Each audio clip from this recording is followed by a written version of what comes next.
La question du parrainage au cœur des échanges entre les membres de la Sénat et les députés au Palais des gouverneurs.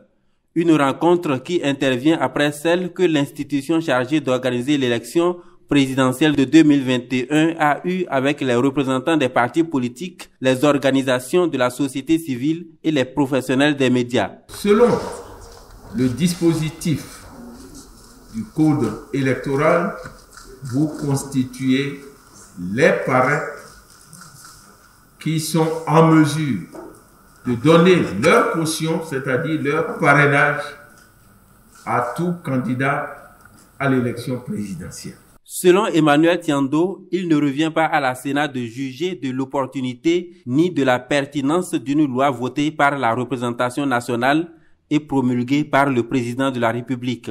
Notre mission consiste tout simplement à mettre en œuvre la loi selon notre compréhension, qui somme toute est relative, puisqu'elle peut être déférée devant le juge constitutionnel chargé de faire une lecture interprétative de cette loi. Vous l'avez reconnu, vous l'avez répété, que vous n'êtes pas venu pour nous expliquer les lois que nous avons votées. Et nous sommes d'accord pour ça.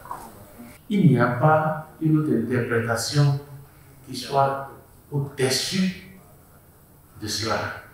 La confidentialité que vous avez initiée reçoit mon entière conviction.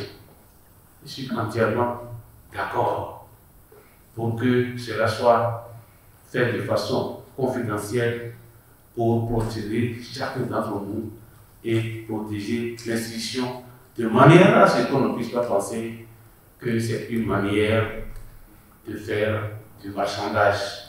C'est une manière d'ouvrir un mercato politique qui n'a jamais existé. 3 communications ont meublé les échanges, à savoir les modalités d'application du parrainage, le suivi et le financement des partis politiques et la présentation du module informatique de gestion du parrainage.